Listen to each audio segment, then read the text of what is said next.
अस्सलामुअलैकुम नाज़रीन, JN news HD के साथ मैं हूं नाइला भट्टी। नजर डालते हैं आज की अहम खबरों पर।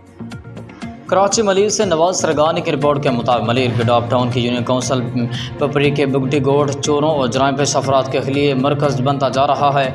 बुगटी गोड कमेटी के सरबराह गुलाम अली शम्बानी, सूर्य बुगटी, सलाहुद्दीन बुगटी और दीगर इलाका मुअज़्ज़िन की मीडिया से गुफ्तगू। बुगटी गोड की अमन व अमान की सूरत हाल इंतहाई ख़राब हो गई। यहाँ पर कभी ठट्ठा की पुलिस तो कभी सचल गोड की पुलिस कार्रवाई कर रही है, लेकिन थाना बिन कासिम की पुलिस मुकम्मल खामोश तमाशाई बनी हुई है।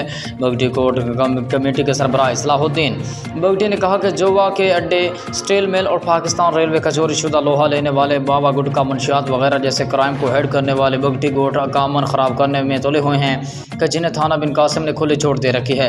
इस गोड की बुनियादें हमने रखी हैं। इस गोड को आबाद करने के लिए हमने बहुत तकलीफ़ें उठाई हैं।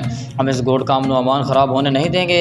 हमारी सिंध SSP मलिर, DSP बिन कासिम और कानून नाफिज करने वालेदार से गुजारिश करते हैं कि हमारे बुगटी गोड में उन क्रिमिनल्स के खिलाफ ऑपरेशन करें। हम गोड कमेटी के दोस्त और गोड के मुअज़्ज़िन आपके साथ भरपूर ताउन करेंगे।